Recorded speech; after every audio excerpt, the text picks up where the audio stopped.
Bonjour à toutes et à tous et merci de vous joindre à nous pour ce webinaire intitulé Au-delà du rapport l'IA et les compétences et le marché de l'emploi au Sud-Est. Nous sommes ravis de vous accueillir pour une conversation à la fois stratégique, humaine et tournée vers l'avenir. Notre invité du jour n'est pas un inconnu dans le paysage économique de la région, bien au contraire.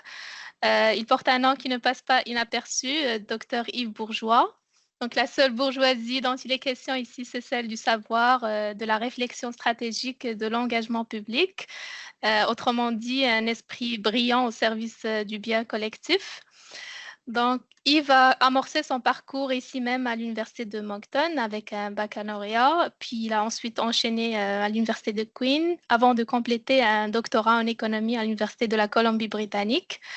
Depuis, il a construit une carrière remarquable à la croisée de la recherche, des politiques publiques et du développement régional. Aujourd'hui, il assume plusieurs rôles de premier plan. Je citerai en l'occurrence doyen à la faculté des sciences sociales et des affaires à Montallison, directeur du Centre Rand Joyce d'études commerciales. Vous êtes aussi professeur titulaire d'économie et auteur de plusieurs ouvrages et rapports, dont celui que nous allons examiner aujourd'hui, l'IA et compétences et emploi au Sud-Est. Donc, c'est un privilège de vous avoir avec nous, Dr Yves, pour bénéficier de votre expertise aujourd'hui à un moment charnière où l'intelligence redéfinit en profondeur nos réalités professionnelles et sociales. Merci de de vous rejoindre à nous. Et puis, sans plus tarder, on peut lancer la conversation. Merci de cette généreuse introduction. Je voudrais juste corriger un petit quelque chose, c'est que j'ai fait mes études de maîtrise à Oxford et puis mon doctorat à UCLA. Mais sinon, l'introduction est très généreuse. Okay. Merci à vous, docteur. Donc, sans plus tarder, on peut lancer la conversation. La première question, Yves, votre rapport évoque l'histoire du Sud-Est du Nouveau-Brunswick, notamment sa capacité à traverser des périodes de grands bouleversements économiques, comme le déclin de la construction navale et du chemin de fer. Quelles sont, à votre avis, les leçons qu'on peut tirer de ces épisodes historiques pour mieux faire face à la perturbation AI? Oui, tout à fait. Nous avons une région qui a vécu des hauts et des bas et que peut-être la première leçon, c'est que lorsqu'on a des disruptions technologiques de l'envergure de l'intelligence artificielle va présenter, tout comme on l'a vu à différents moments charnières, comme lorsque les innovations au niveau de transport, mais aussi des télécommunications, l'avenue des ordinateurs, de l'Internet, etc. Il y a des régions qui ont su faire la transition et prospérer. Il y en a d'autres qui ont eu des accros et que et des accrochages et qui ont pas su faire la transition. Alors, la région du Sud-Est a connu des hauts et des bas, et puis la dernière grande disruption, celle de l'avenue de l'Internet, les années 90, la région était à risque de dépopulation, mais elle a su se tirer l'épingle du jeu et a su construire des secteurs résilients qui ont adopté ces technologies-là. On parle de services financiers, en éducation, santé, etc. On pourrait faire allusion à d'autres régions qu'on voit dans les manchettes. On a des régions comme le Rust Belt américain et certaines parties du Canada qui ont eu une déindustrialisation et qui peinent toujours à se replacer. Ça crée des populations où que le taux de chômage est plus élevé. Ça crée des nostalgies pour des industries qui ont évolué. C'est toujours un risque. L'autre, je dirais, c'est non seulement est-ce que des régions gagnent et perdent, on a aussi des catégories de travailleurs, des gens qui sont dans des professions qui vont prospérer, il y en a d'autres que les professions vont se muter, d'autres vont disparaître. Et ça, on l'a vu maintes et maintes fois au cours de notre histoire. Il y a eu des pertes, on parlait de transport, que ce soit des marins vers des cheminots, vers des camionneurs, et on peut se poser la question, est-ce que les voitures autonomes vont remplacer cette demande de main-d'œuvre? Mais pas juste des pertes, on a des cas de requalification, que ce soit des agents de voyage, que ce soit des caissiers, que ce soit des adjoints administratifs, etc. ces professions-là ont été munies de nouvelles technologies. Le travail a évolué de façon importante, même si ces professions-là existent toujours. Et on a de la création de nouveaux emplois aussi, que ce soit le contenu web, les influenceurs, les créateurs de musique, de spectacles, etc. Nous avons vu une augmentation de ces emplois. Lorsqu'on a des disruptions technologiques, ça vient avec à la fois la perte, la reconversion et puis la création de nouveaux emplois. Je ferais peut-être une mise en garde qu'avec la venue de l'Internet, les prophètes n'avaient pas nécessairement raison. On a fait de grandes prédictions que ça allait être la fin du travail, que ça allait être la fin de la distance, que les gens pourraient se localiser n'importe où. Et il y a eu de la vérité dans ça, mais ça a aussi été de grandes exagérations. Alors, ça nous demande d'être très sobre par rapport à la venue de l'IA, de l'intelligence artificielle et de la prolifération de ces technologies-là et de pouvoir se préparer et concevoir de quelle façon est-ce que ça va créer des pertes ou des besoins de convertir ces compétences et à quel point on va pouvoir saisir des occasions de nouveaux emplois. Ok, merci beaucoup, Yves, pour cette perspective historique. On peut voir que le passé peut éclairer sur l'avenir et justement la question suivante sur un extrait de votre livre. Vous mentionnez que la plupart des applications commerciales de l'IA que nous utiliserons dans 5 ans n'ont pas été encore inventées. Donc, il y a un contexte d'incertitude technologique. Comment pensez-vous que les établissements d'enseignement, de formation peuvent-ils préparer les travailleurs à des métiers qui n'existent même pas encore? Très bonne question. Il faut travailler sur ce qu'on appelle nos capacités d'absorption, c'est-à-dire on voit pas nécessairement qu'est-ce que le paysage immédiatement devant nous, mais on est sur un chemin, une route et on doit être équipé pour faire les virages qui seront devant nous. Juste avec le virage numérique qu'on a connu 20, 30 ans passés, on peut se souvenir qu'il y a des compagnies comme Microsoft qui ne pensaient pas qu'il y avait d'avenir dans des téléphones mobiles et n'a pas investi. Alors, qui n'a pas de téléphone mobile? Même les grandes compagnies ont donc manqué le bateau, du moins ont dû se rattraper plus tard. Ça fait peut-être quelques allégories. On pourrait se fier à nos prévisions météorologiques. On est pas mal certain que lorsque les prévisions pour le jour ou pour le lendemain, on se fie là-dessus, mais des prévisions météorologiques de plus que quelques jours, une semaine, commencent à être douteuses. On ne va pas nécessairement changer nos plans à ce niveau-là. Une autre allégorie serait la boule de cristal est un peu brumeuse. C'est très difficile, mais faut quand même, faut quand même être prêt. Ce qui est particulier avec l'intelligence artificielle, c'est si on fait le parallèle avec les technologies de l'Internet. À l'époque, lorsque les technologies de l'Internet se déployaient, on n'avait pas d'Internet à haute vitesse, etc., dans lequel on avait des collaborations instantanées de façon significative. Et donc, on avait peut-être un horizon, une boule de cristal, si vous voulez, qui pourrait nous permettre d'anticiper avec une certaine fiabilité quel changement, quelle adoption aurait lieu, environ de 6 à 18 mois. Avec l'intelligence artificielle, les réseaux qui sont formés, les collaborations, j'avais justement des réunions en fin de semaine sur un projet de déploiement d'intelligence artificielle dans le milieu éducatif avec des gens de peu partout. On peut voir cette accélération-là du changement qui est facilité par l'Internet même. Alors, quelques peut-être allégories de plus. Il faut pouvoir nager avant de faire du water polo. Alors, il faut, avant d'aller plus poussé, dans des compétences et d'avoir des applications plus développées, il faut avoir des compétences de base qui sont bien établies dans le système, dans le milieu scolaire, dans le système post-secondaire, mais également dans nos milieux d'emploi.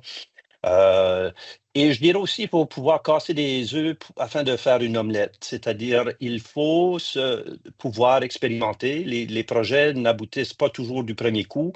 On apprend des succès, mais on apprend surtout des échecs. Alors, il faut pouvoir se permettre de faire ce qu'on appelle le learning by doing ou le learning by failing dans la littérature. C'est-à-dire, euh, nos projets d'avenir vont être, leur succès va dépendre à quel degré qu'on sait expérimenter en ce moment et que ça soit autant dans la formation de nos travailleurs, que ce soit dans la latitude qu'on peut donner à nos entreprises de pouvoir expérimenter avec un appui.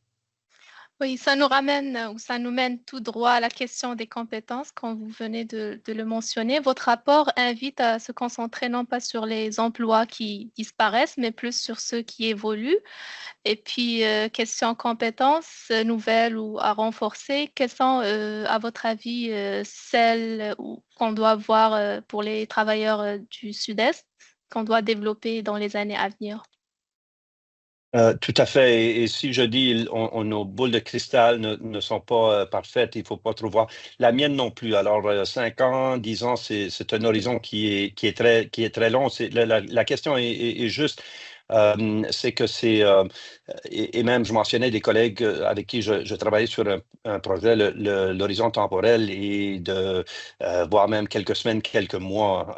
Donc, on est plein dans dans cet engouement avec les possibilités, diverses trajectoires dans lesquelles l'intelligence artificielle peut prendre. Et donc, ça serait pas juste de ma part de pouvoir dire avec certitude les gens, ça va aller dans telle ou telle direction. Je dirais par contre, c'est très important de pouvoir être prêt et de se préparer et, comme je disais tout à l'heure, d'expérimenter. Je me méfie toujours des futuristes qui sont surconfiants.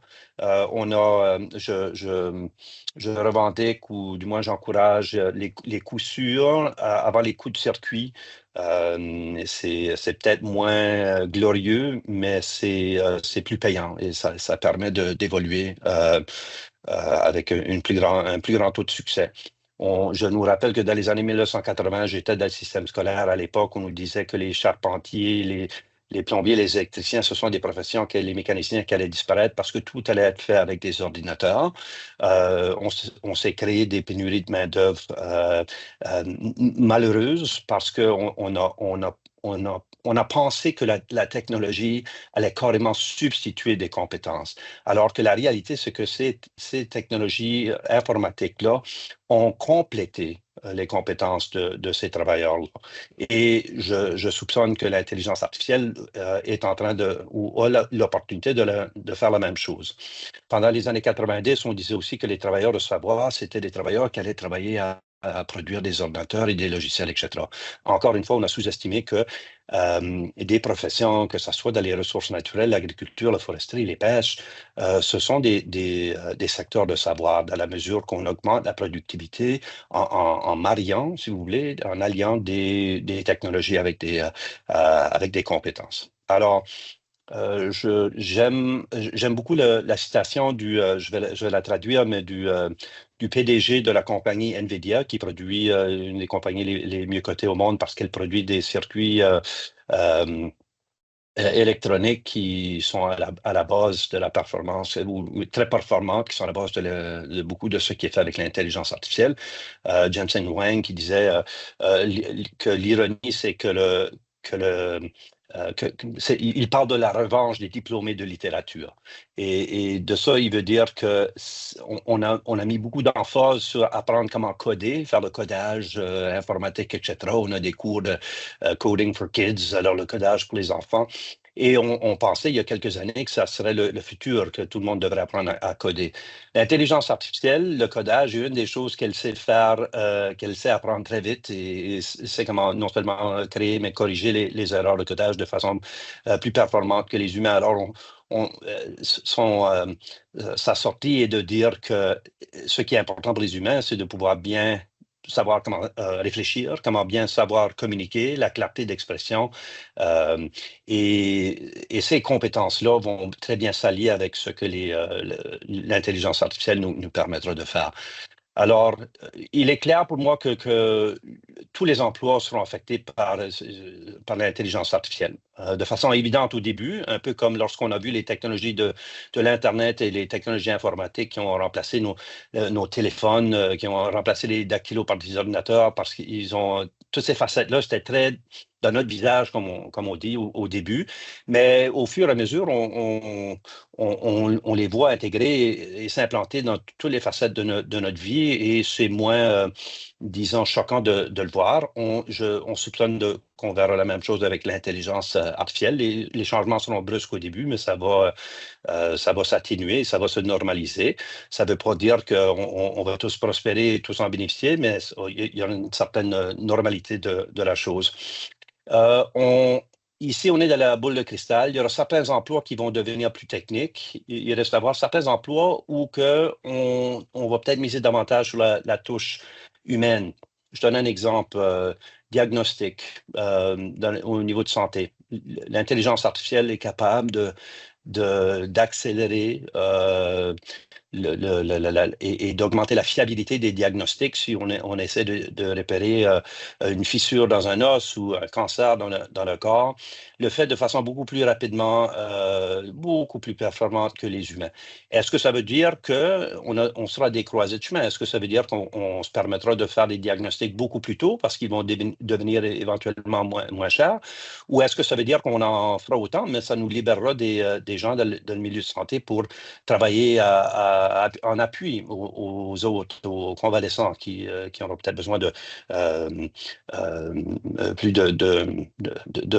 d'avoir des soins humains d'accompagnement psychologique pour aider dans la convalescence. Il faudra travailler, donc si on parle toujours de compétences à l'avenir, il faudra travailler avec nos jeunes et nos moins jeunes à apprivoiser les technologies de l'information, l'architecture des appareils. Les miens sont très avertis au niveau des jeux vidéo, mais il y a tout un monde au-delà de cela et de comprendre l'architecture derrière derrière ces logiciels-là et au-delà, parce qu'ils vont pénétrer l'ensemble de nos activités. Et enfin, je dirais que qu'est-ce qui est important peut-être d'apprécier, c'est que lorsqu'on fait l'analyse de compétences, que ce soit en administration, en économie, on fait souvent une distinction entre ce qu'on appelle des compétences générales, qu'on apprend à l'école, notamment comment écrire, faire les maths, langue, compétences douces de communication, d'empathie, l'esprit critique, de pouvoir la résolution de problèmes. C'est des choses qu'on apprend et qui sont utiles, très utiles à apprendre. Ils vont devenir encore plus utiles à apprendre avec de pouvoir faire la part des choses avec l'intelligence artificielle. Et ça, ce sont des choses qu'on apprend un peu partout, mais surtout dans le milieu scolaire. C'est l'endroit idéal. Et peu importe le choix de carrière, ces choses-là deviennent très utiles. C'est pour ça qu'on les appelle des compétences générales. Il y a des compétences qui sont spécifiques à des secteurs. Alors, si on est en ingénierie ou si on est en comptabilité, certaines compétences vont être particulières. On les acquiert davantage au niveau de nos écoles professionnelles par après, que ce soit au collège, à l'université, ainsi de suite. Aussi la formation continue. Alors, pour ces compétences-là, le milieu scolaire demeure important, mais c'est surtout comment on peut équiper à la fois nos travailleurs, mais aussi nos entreprises, parce qu'on est groupé tant en termes de profession qu'en termes d'employés dans les entreprises. Et ça, c'est une approche donc, on a les institutions et on doit créer des partenariats entre institutions de formation, entre gouvernements, entre agences de développement économique, entre entreprises et d'associations de travailleurs pour mieux arrimer là-dessus. Enfin, il y a la troisième catégorie, je termine là-dessus, il y a des compétences qui sont spécifiques à des entreprises. Alors, c'est très difficile on peut faire un certain survol ou travailler avec un amalgame de travailleurs au niveau de comment est-ce que l'intelligence artificielle va pénétrer le monde de la comptabilité, de la tenue, de l'analyse de chiffres financiers, etc. Mais comment est-ce que ça se déploie dans une entreprise versus qui est spécialisée en comptabilité versus une autre entreprise où le comptable ou la comptable est un parmi plusieurs employés et qui peut-être occupe plusieurs emplois. Alors, dans ce cas-là, ça demande des initiatives, une réflexion au niveau de chacune des entreprises aussi. Merci Yves pour cette explication. Vous avez déjà répondu à la question suivante sur le fait que la transformation n'est pas immédiate, comme vous le mentionnez aussi dans votre rapport. Il y a toujours un décalage. C'est ce que vous avez mentionné dans les années 1980, si je ne me trompe pas, où les ordinateurs, les économistes voyaient un paradoxe. Ils pouvaient voir les ordinateurs partout, mais pas dans les statistiques de production. Donc, quels sont, à votre avis, les principaux obstacles à l'intégration de l'IA dans la région et que peut-on faire pour accélérer la transition? Tout à fait. Et donc, ce paradoxe de solo était pour dire qu'il y a un décalage du moment qu'on voit les possibilités d'une technologie, mais le temps que ça prend de pouvoir les peaufiner, les implanter au sein d'une entreprise, qu'on voit les gains au niveau de productivité ou qu'on voit les gains de la conception de nouveaux produits, ça peut prendre quelques années. Alors, on peut imaginer que ça va peut-être s'accélérer un peu avec l'intelligence artificielle. Comme je dis, on a déjà des réseaux haute vitesse qui nous permet de faire circuler, qui nous permet de faire traiter, qui permettent à l'intelligence artificielle de faire euh, le recueil, l'analyse et même la gestion et la communication et même l'exécution de certaines tâches à travers des réseaux de grande vitesse. Alors peut-être que ce décalage-là sera réduit. Je sais avec certitude que les entreprises pas juste les géantes, mais les entreprises à plus petite échelle, plusieurs travaillent d'arrache-pied de pouvoir développer des technologies très concrètes qui vont être à leur avantage ou qui vont permettre d'exploiter de nouveaux marchés. On a je dirais, un des défis, si on parle des défis d'opportunité, un des défis je dirais de façon générale, c'est que au sud-est et dans les maritimes en particulier, on a bon, un peu plus d'emplois dans le secteur public au niveau gouvernement, mais on a aussi beaucoup plus d'emplois qui travaillent pour des petites et moyennes entreprises.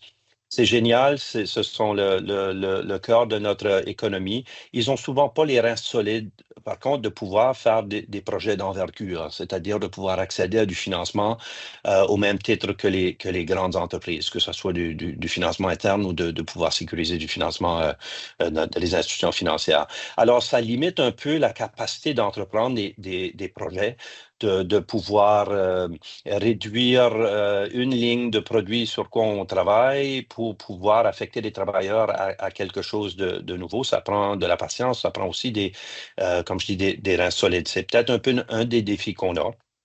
On a relativement moins de sièges sociaux. Ici, on a, dans le sud-est du Nouveau-Brunswick, dans les maritimes en général, on a beaucoup plus de succursales. Alors, les leviers décisionnels ne viennent pas toujours dans notre région. On en a des sièges sociaux, des compagnies d'envergure nationale qui ont leur siège social, notamment dans le sud-est, mais on a relativement moins. Et donc, la capacité de pouvoir prendre des décisions et de pouvoir engager des sommes d'argent sur des projets qui vont peut-être prendre 2 ans à implanter ou 1 an à implanter et sans retombées claires, ça serait un de nos défis. Un autre défi, c'est que l'économie a beaucoup changé dans les derniers 30 ans. 30 ans passés, l'Internet, lorsqu'il se faisait commercialiser, c'était public. Et donc, on était en mode de commercialisation d'une infrastructure, d'une architecture qui était publique et à commercialiser l'accès, commercialiser le développement de technologies qui pourraient en profiter. Qu'est-ce qu'on a vu au cours de ces 30 ans? Là, c'est l'émergence de géants, de ce qu'on appelle l'économie le platform economy en anglais. Donc, on a des Google, on a des Microsoft, on a des Apple, on a de très grandes compagnies qui ont développé des filières, ils ont des stratégies d'acquisition de propriété intellectuelle et de technologie qui vont pouvoir aider leur plateforme et tout ça. Imaginez tous les appareils qui dépendent de Que ce soit notre téléphone, notre ordinateur, que ce soit nos technologies de productivité, des suites. Ils appartiennent à des grandes familles. Ça, c'est un feature, c'est une caractéristique de notre économie aujourd'hui qui fait de sorte que la capacité de développer des technologies à petite échelle qui vont pouvoir trouver développer des niches, des créneaux intéressants dans l'économie mondiale est un peu plus facile avant. Maintenant, on doit être un peu plus soucieux de ces géants-là, que ce soit, j'ai pas mentionné Amazon, mais ça en est un évident aussi. De pouvoir mettre à échelle de nouveaux processus. Donc, si on a des entreprises qui pataugent dans le domaine de l'intelligence artificielle et développent des technologies, elles seront, et si la technologie est prometteuse, elles seront la cible de grandes entreprises qui sont peut-être à Toronto et de plus en plus au sud de la frontière, après une normalisation de nos relations commerciales avec les États-Unis qu'on peut anticiper dans la prochaine année ou deux. Mais ça veut dire à quel degré est-ce qu'on pourra mettre à échelle ces nouvelles idées-là en termes de création d'emplois versus est-ce que ça sera de la technologie que nos entreprises sauront vendre à des grands et bravo pour la compagnie, les actionnaires. Peut-être qu'on ne verra pas la création d'emplois qu'on voudra. Alors ça prend une réflexion, une stratégie de pouvoir traduire le développement de nouvelles technologies avec la création d'emplois le tissu dans l'écosystème local. J'encourage toujours, lorsque je rencontre des gens dans le domaine du développement économique, d'emprunter une stratégie d'échafaud, c'est-à-dire c'est très difficile, c'est très rare de voir des régions qui vont partir de zéro et se trouver et devenir la vallée de Silicon ou le Singapour ou quelque chose. Dans ces cas-là, le Singapour, ça a été une stratégie qui s'est matérialisée sur 30 ans. Silicon Valley, c'est la même chose. Alors, on serait prétentieux de délaisser nos forces, nos atouts, nos actifs, nos industries qui ont une raison d'être dans notre région, que ça soit lié aux ressources, que ça soit lié à notre position stratégique, point de vue géographique, et que ça soit à cause de notre plus grand atout. Ça, c'est les entrepreneurs et aussi une main-d'œuvre qui est bien qualifiée, bilingue, etc. Alors, le défi, à mon avis, c'est de pouvoir trouver comment est-ce qu'on fait pour allier ces forces-là avec les opportunités qui émergent devant nous. Parfait, merci Yves. Donc, on va élargir l'angle ou rester aussi au niveau régional, comme vous l'avez mentionné. On sait que les effets de l'IA ne sont pas uniformes. Donc, il y a des régions qui seront plus vulnérables, d'autres plus résilientes. Cas Sud-Est, quelles sont, à votre avis, les caractéristiques économiques ou structurelles qui font qu'on est soit particulièrement sensible ou plus robuste face à ces transformations technologiques? Bonne question et on le voit même de certaines différences au sein de la province du Nouveau-Brunswick. Moncton, Fredericton se sont bien tirés l'épingle du jeu. Quand je parle de régions économiques centrées sur ça, pas uniquement les villes. Saint-Jean, un succès un peu moindre et puis d'autres régions qui ont été plus dépendantes de ressources. C'est pas pour dire que les ressources naturelles, que ce soit la pêche, l'agriculture, foresterie, ne sont pas plus productives. Au contraire, les investissements extraordinaires qui ont été faits dans ces secteurs-là, ça n'a pas créé autant d'emplois. Alors, au niveau de compétitivité internationale, oui, en termes d'exportation. Mais pour cibler votre question, qu'est-ce qui est particulier dans le Sud-Est, je donne mon opinion sur certaines choses. Le bilinguisme, par exemple, a été une force qui nous a permis, dans les années 80, fin des années 80 et 90, alors qu'on était à risque de dépopulation, a permis à attirer avec des politiciens méconnus, etc., d'aller chercher des investissements dans les télécommunications, notamment dans les services financiers qui ont su attirer, faire grandir, créer des centres d'appel aussi, retenir une population. Alors, ça demeure, cette population, ces investissements-là et ces efforts stratégiques-là, un atout pour la région, que ce soit notre capacité d'attirer des centres d'appel qui sont à risque, faut le mentionner, mais aussi de la fonction publique. On a beaucoup d'emplois au niveau des gouvernements qui sont des emplois stables, qui payent bien. Et donc, il y a un niveau de dépenses et de PIB qui est bien soutenu à ce niveau-là. On a aussi, donc, comme je mentionnais, des sièges sociaux au niveau d'assurance, services financiers. Alors, on a des chaînes de valeur qui entourent cela. Lorsqu'on a des sièges sociaux, les décisions, on a tendance à privilégier parfois relativement davantage des fournisseurs qui sont de la région. On a, à cause de notre géographie, une tradition d'entreprises dans les transports et puis qui sont devenus, ont fait un virage durant l'économie numérique avec succès vers la logistique. On voit ces secteurs-là grandir, notamment à cause de l'effet Amazon, de l'effet de cette distribution-là et qui ont changé comment on distribue lorsqu'on localise nos entrepôts, là où on localise nos points de vente. Et donc, ça, c'est à la fois une force, c'est-à-dire notre géographie, notre emplacement comme une plaque tournante des maritimes, mais aussi un défi par rapport à ce que l'intelligence artificielle. Est-ce que nos compagnies de logistique, en d'autres mots, sont parmi les meneurs ou risquent de perdre un peu de leur avance? On a des secteurs qui vont très, très bien dans le sud-est, dont la construction. Et ce secteur-là a tendance à varier beaucoup selon si l'économie va bien ou pas. S'il y a beaucoup de construction, c'est-à-dire de croissance démographique, elle va grandir. Ça, on le connaît, le sud-est est l'une dans les top 3 de croissance démographique au pays depuis quelques années.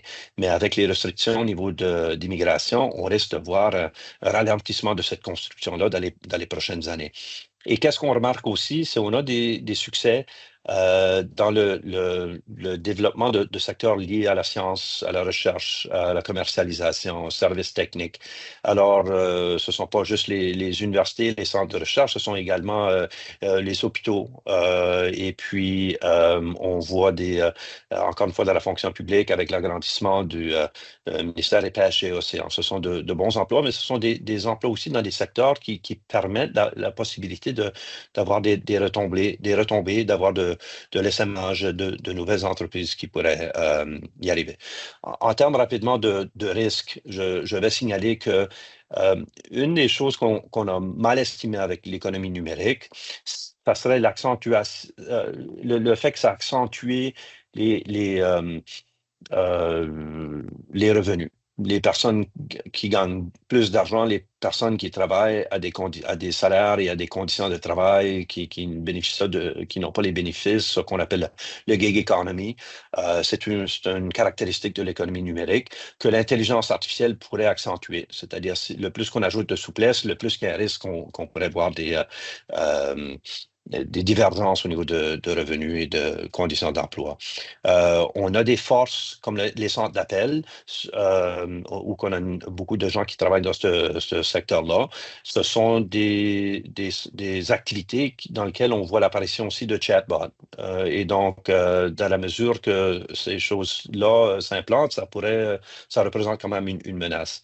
On a une très belle empreinte au niveau de commerce de détail. On est un aire de service qui s'étend jusqu'en l'île du Prince-Édouard, une partie de la Nouvelle-Écosse qui viennent faire leur magasinage. Mais on voit aussi des changements au niveau de distribution en ligne et de commandes en ligne qui augmentent. On a vu des pépins au Québec avec la décision d'Amazon de fermer ces entrepôts-là à cause de conflits vis-à-vis de vision, quelle part est-ce qu'on reconnaît aux syndicats. Et puis, ce sont des questions sociétales qui sont très importantes sur quoi réfléchir, mais qui représente, comme on vient de le voir avec Amazon au Québec, des risques, des dangers. Le camionnage qui risque d'être remplacé par des voitures autonomes ou aussi des drones qui font la livraison à courte distance. Ce sont des technologies qui dépendent ou qui prolifèrent et qui profitent de l'intelligence artificielle ce sont à la fois des opportunités et des menaces selon comment on se positionne.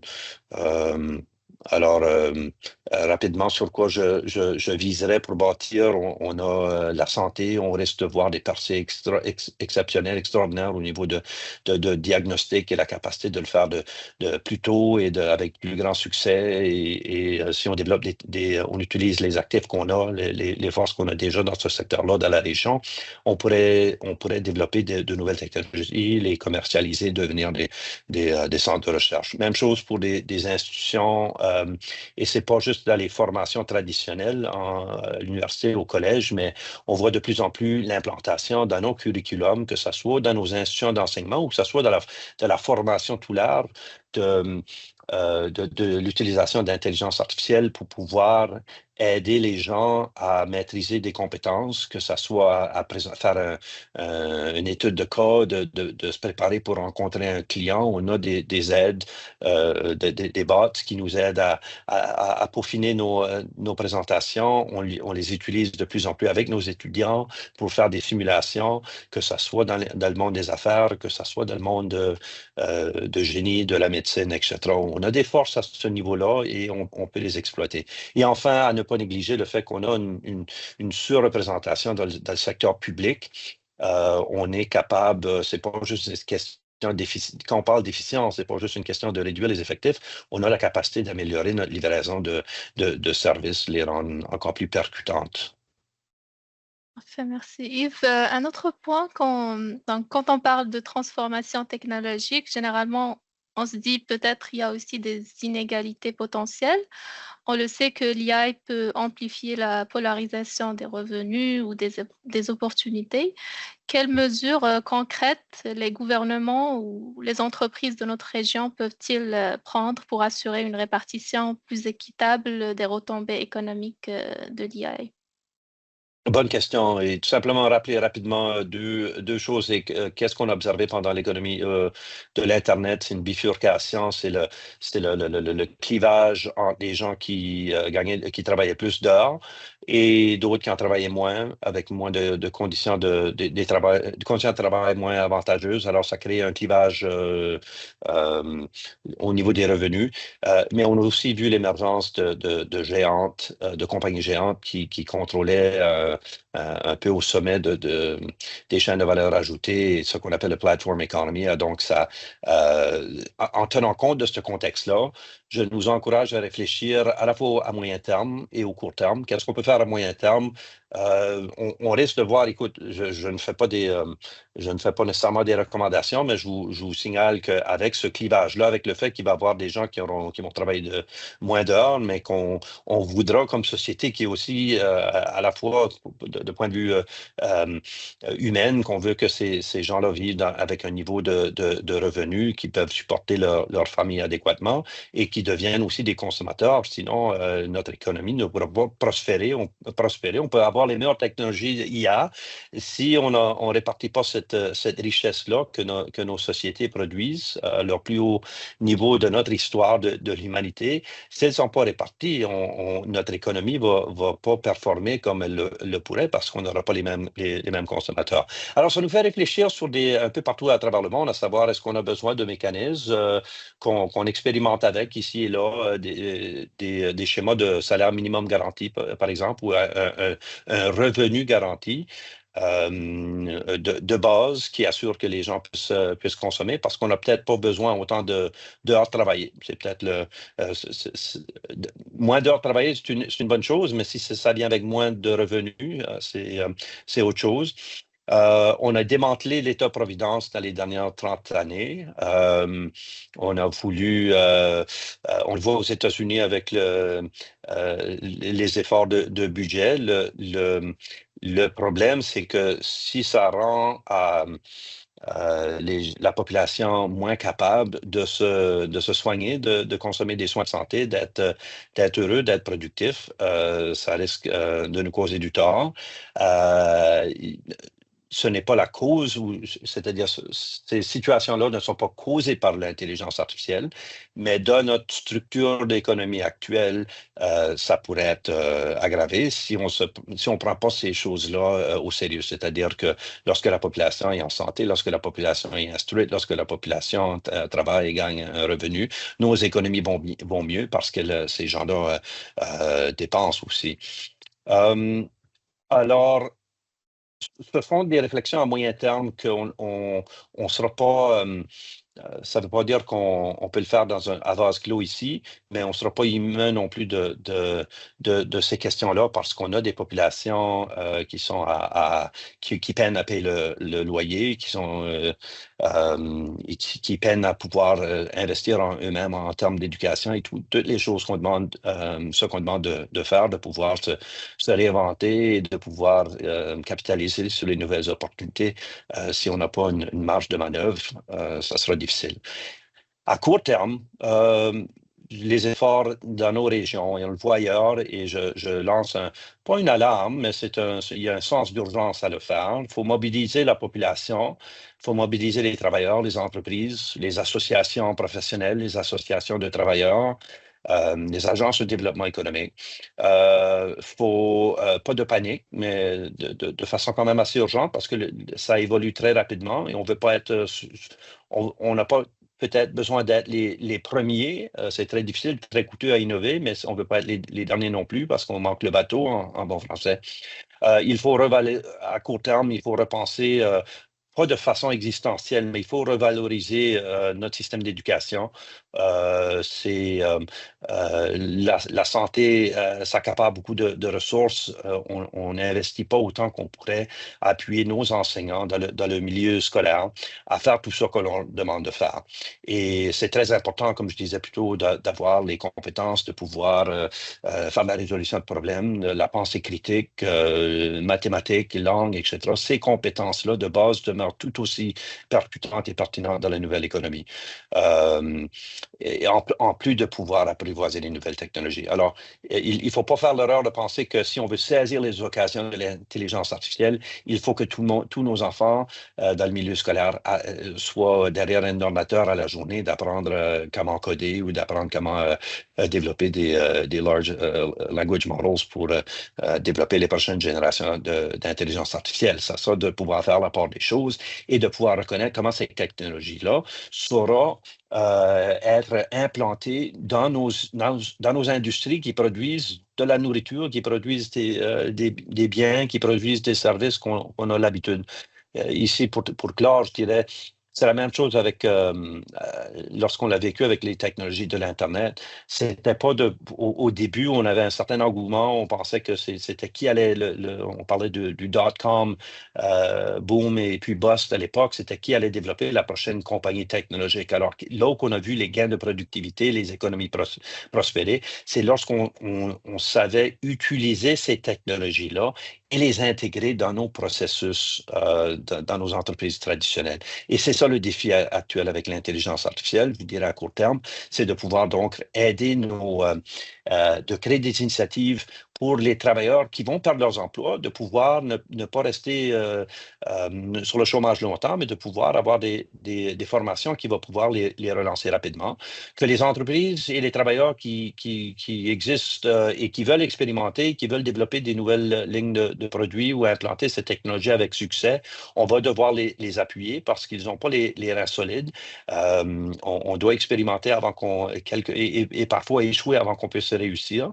Alors, en anglais, ils ont une expression de-risking, c'est-à-dire de réduire le risque pour permettre à nos entreprises de pouvoir expérimenter. Et ça, on peut le faire avec des initiatives et des fonds de reconversion de travailleurs, ainsi que de fonds de productivité pour aider nos entreprises entreprises à peut-être expérimenter avec l'implantation d'une nouvelle technologie, peut-être en parallèle pour ne pas paralyser l'entreprise actuelle, ou peut-être pour développer une nouvelle ligne de produits. Et encore une fois, à ne pas paralyser la production actuelle parce qu'elle a besoin de ces revenus-là pour payer ses fournisseurs et ses travailleurs-là. Mais on doit pouvoir permettre une marge de manœuvre ou encourager les entreprises et les travailleurs une marge de manœuvre pour pouvoir marcher et marcher de la gamme en même temps, c'est-à-dire de pouvoir continuer à faire ce qu'ils font tout en faisant du upskilling, c'est-à-dire de mettre à niveau leurs compétences et leurs produits.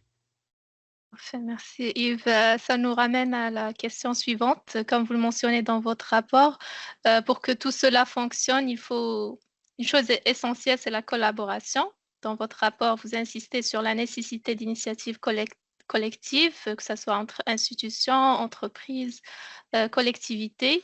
Quels sont les modèles de collaboration que vous jugez prometteurs pour renforcer les compétences au niveau du Sud-Est ou de notre région? Oui, merci. Et donc, d'abord, de juste d'éclairer le problème, c'est que si on demande juste aux travailleurs, regarde, c'est votre responsabilité de vous mettre à l'affût, mettre à niveau par rapport aux nouvelles compétences. On n'a pas nécessairement les gens n'ont pas nécessairement les reins solides, les finances de le faire. Ils connaissent peut-être pas nécessairement qui doit enseigner, qui enseigne telle ou telle compétence, faire où. Alors, ces décisions individuelles, tant du niveau de l'entreprise, du travailleur qu'au niveau de l'entreprise, c'est très difficile. Et laisser à eux seuls, et les travailleurs et les entreprises vont sous-investir, c'est-à-dire ils vont pas nécessairement, si une entreprise décide de faire une mise à niveau de compétences, déployer de nouvelles technologies IA et forme tous ces travailleurs, il y a toujours un risque que ces travailleurs-là vont quitter avec les investissements qu'on aura fait. Alors, c'est pour ça qu'on parle en économie d'imperfection de le marché. Et lorsqu'on a ces risques-là, que les gens qui vont bénéficier des investissements vont pas nécessairement payer, ou les gens qui vont payer pour ces investissements-là vont pas toujours être des bénéficiaires de ces retours à investissement. Ça demande une approche collective pour compléter les efforts individuels. Alors, tout pour dire que ça soit des interventions publiques, alliées avec des interventions privées, d'avoir des partenariats avec les agences publiques, les gouvernements, avec les agences de développement économique, les travailleurs, les entreprises, les écoles de formation, que ce soit collège, université, collège privé, etc. Des initiatives très ciblées, des initiatives qui perdurent. On parle aussi du système scolaire. Alors, c'est un écosystème qu'il faut vraiment mobiliser tous ces actifs-là qu'on a dans la région. On ne peut pas tout faire en même temps, mais il faut au moins nous assurer qu'il y a une concertation à ce niveau-là.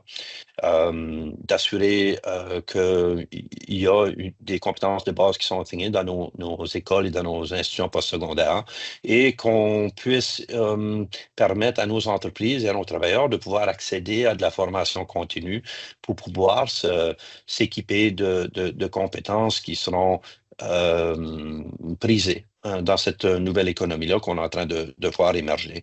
Quand je parle de travailleurs, ça peut être au niveau des syndicats, ça peut être au niveau d'associations professionnelles.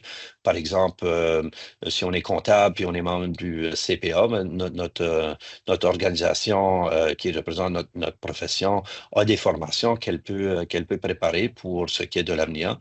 Et la même chose au niveau des industries ou du secteur privé. Alors, si on parle des initiatives pourraient regrouper plusieurs compagnies dans le domaine de la construction. C'est pas parce qu'on est une compagnie qu'on va le vivre, qu'on ne le vivra pas dans une autre compagnie. Ils ont intérêt à collaborer. Ils vont peut-être compétitionner sur les contrats, mais ils vont avoir intérêt à collaborer pour mieux préparer leurs travailleurs et de les équiper avec tout ça que l'IA va représenter dans leur secteur. Alors, le but de faire tout ça, de rassembler ces gens-là, de collectiviser, c'est de nous assurer d'avoir les meilleures antennes. Parce que individuellement, ce qui est non seulement de faire la part des choses, mais de pouvoir dépister tout ça qui se passe, c'est très difficile.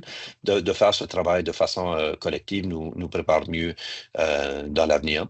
Même s'il y a du roulement au sein d'une entreprise, cette main-d'œuvre-là, idéalement, reste dans la région. Alors, tout le monde en bénéficie. Et aussi, c'est de pouvoir avoir une masse critique. Ce qui est possible pour des individus ou pour des entreprises individuelles est limité à cause de de cette profondeur-là de nos finances personnelles ou de PME. Mais lorsqu'on fait front commun ou lorsqu'on est capable de travailler ensemble, lorsqu'on a des intérêts qui coïncident, qui coalescent, ça nous permet de pouvoir accéder à des choses, à des formations qui seraient un peu plus faisables que si on essaie de les payer individuellement.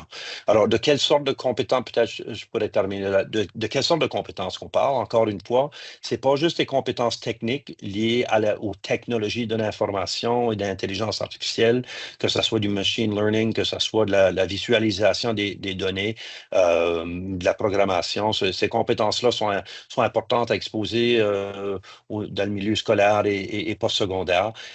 Mais c'est tout aussi important de pouvoir développer la capacité, notre capacité de penser de façon critique et de faire de la résolution de problèmes, parce que ce que ça va nous demander à faire, cette économie de l'IA-là, c'est de pouvoir prendre, dépister, de reconnaître ces nouvelles technologies-là et de pouvoir reconnaître quelles seraient des applications au sein d'activités traditionnelles ou pour la production de biens, que ce soit de la nourriture, que ce soit du logement, que ce soit voiture. Imaginez tous les besoins quotidiens, ils vont être affectés. Le défi, la plupart des jobs et des régions qui vont proliférer, ne sont pas nécessairement elles qui vont inventer ces technologies-là, c'est celles qui vont pouvoir les implanter au sein de leurs entreprises, de leur économie et de pouvoir améliorer la productivité et d'augmenter leur rendement tant en termes de pénétration de marché qu'en termes de rentabilité. Alors, pour moi, la pensée critique, le raisonnement, l'éthique de savoir quand utiliser, quand ne pas utiliser, c'est tout aussi fondamental que les compétences techniques de programmation, parce qu'on va voir l'intégration, le gros des bénéfices qu'on va voir de l'intégration de l'intelligence artificielle sera semblable à ce qu'on a vu avec l'économie numérique, c'est-à-dire c'est pas les régions nécessairement qui produisent les technologies, on peut pas tout répliquer la vallée de Silicon, mais les régions qui vont vraiment prospérer sont celles qui vont reconnaître ces technologies-là et comment les allier, comment les compléter nos activités actuelles avec ces technologies-là. Parfait, merci Yves. Enfin, une dernière question avant de conclure, c'est le risque que l'IA aggrave davantage les écarts entre les territoires qui sont bien connectés et ceux qui sont en retard.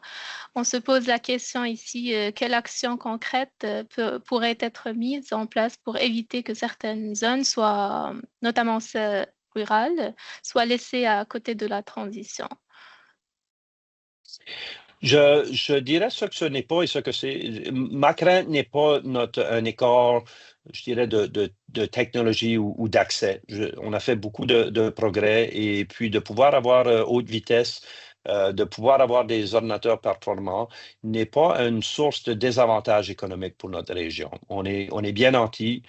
Je m'inquiéterais plus au niveau des compétences, de pouvoir développer à la fois ces compétences techniques-là, mais aussi les compétences douces et les compétences de résolution de problèmes, de pensée technique, de pensée critique qu'on peut développer dans nos écoles et de pouvoir ensuite aligner cette future main-d'œuvre-là et d'apprendre à se recycler. Ça va être le défi. C'est plus au niveau de compétences que je vois le défi au niveau d'infrastructure.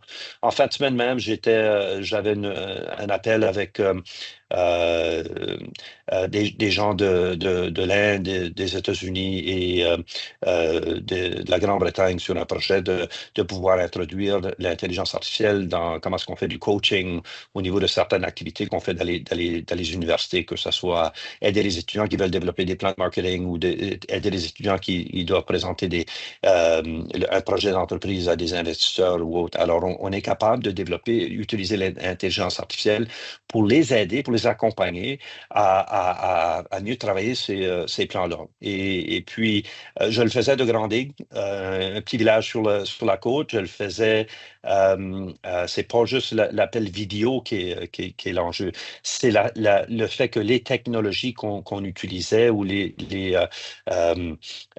modèles qu'on cherche à développer et de tailler pour pouvoir répondre aux besoins dans le milieu éducatif je l'accédais d'un portatif dans un petit village au sud-est sur un projet d'envergure internationale. Alors, pour moi, c'est pas la technologie, l'infrastructure technologique, c'est notre capacité de réseauter, notre capacité de pouvoir accéder à du financement. Et quand je dis réseauter, c'est réseauter entre nous, mais réseauter aussi avec d'autres fournisseurs qui ont des idées de faire des partenariats. On a d'excellentes entreprises dans notre région qui le fait. Euh, J'espère que ces bonnes pratiques-là seront élargies. J'en ai confiance, mais faut les appuyer. Je dirais que pour combler ce risque-là ou pour assurer qu'on n'a pas de décalage au niveau de compétences ou que ça ne s'accentue pas, mais plutôt qu'on progresse là-dedans, je recommande dans mon rapport, mais aussi de façon générale, lorsque je transige avec des décideurs, des fonds d'expérimentation. Je mentionnais tout à l'heure le de-risking, c'est-à-dire des projets peuvent être coûteux, des projets peuvent être d'intérêt pour les entreprises, mais le risque qu'ils n'aboutissent pas la première fois, qu'on a besoin de faire une deuxième itération, une troisième avant que ça aboutit, ça peut être coûteux, c'est des efforts qui ne sont pas déployés à produire ce qu'on produit à l'heure actuelle et avec des résultats qui ne sont pas garantis. Mais une chose est claire, si on n'expérimente pas, on n'arrivera pas, on ne développera pas de nouveaux produits ou de nouveaux marchés. Alors, il faut aider nos entreprises à expérimenter. J'encourage la création de fonds d'expérimentation. Remarquez, ce n'est pas la même chose que dire on va choisir des champions. Je vais donner de l'argent à telle entreprise parce qu'elle est bien connue. Ce n'est pas ça, c'est de rendre des fonds qui sont en théorie accessibles à tous, qui ont des projets qui le méritent, peu importe l'échelle, mais qui méritent un appui. Que ce soit des partenaires, je recommande aussi les partenariats avec nos actifs locaux. Il y a plein d'experts qui se trouvent dans le secteur privé, le secteur public, dans le milieu éducatif, qu'on peut créer des partenariats pour vraiment accélérer des idées que des gens ont dans leur petit coin, mais avec des occasions de réseauter. On est capable de saisir des occasions très importantes. Et peut-être la dernière chose que je dirais pour clore, c'est euh, à ne pas négliger les atouts qu'on a dans la région. Si on est juste à inventer de nouvelles technologies qui seraient capables d'être développées à Bangalore ou à Hong Kong ou à Vallée de Silicon, elles vont se faire gober par les grandes entreprises. C'est pas une mauvaise chose pour eux qui patentent, des patenteux qui vont développer ces technologies-là, mais on risque de pas voir les effets économiques en termes de création d'emplois et de croissance. Lorsqu'on a des entreprises qui sont bien ancrées dans la région parce qu'ils ils sont bien ancrés dans le tissu, ils ont des relations étroites avec d'autres entreprises où ils exploitent des ressources qui sont particulières ici, où ils exploitent le fait il y a des particularités dans notre géographie. Ce sont pour n'importe quelle région, que ce soit dans le sud-est, que ce soit dans le nord du Québec ou peu importe. Ces occasions-là sont à valoriser parce que l'intelligence artificielle, son plus grand gain va être l'amélioration de productivité. Comment est-ce qu'on va faire pour accélérer, améliorer la qualité, etc. de nos produits. Alors, peu importe le domaine. Alors, mieux valoriser et nos atouts actuels, de faire des coups sûrs, en d'autres mots, que tenter des coups de circuit, de vouloir attirer des entreprises ou prendre des paris très risqués sur des entreprises qui n'existent pas. Je recommande, dans presque tous les cas de succès, c'est qu'on voit que ce sont des entreprises qui ont un point d'ancrage dans l'économie locale. Parfait. Yves, un grand merci. C'est toujours enrichissant la discussion avec vous. On avait déjà discuté de plusieurs points et à chaque fois que vous répétez, il y a toujours de bonnes idées que j'arrive à cerner. Une discussion enrichissante, stimulante et pleine de perspectives concrètes. Votre regard nous permet de mieux comprendre les enjeux qui nous attendent et surtout de mieux les anticiper ensemble. Merci également à toutes celles et ceux qui nous ont rejoints, qui vont nous rejoindre pour ce webinaire. Il sera disponible en rediffusion dans les prochains jours. Et puis, Dr Yves sera là pour répondre aussi à vos questions. Et puis, je vous invite aussi à consulter le rapport IA compétences et emploi. Il est disponible sur notre site Internet. Restons mobilisés, curieux face à l'IA et solidaires, je dirais. Et merci à tous et à toutes et très bientôt. Merci. Merci.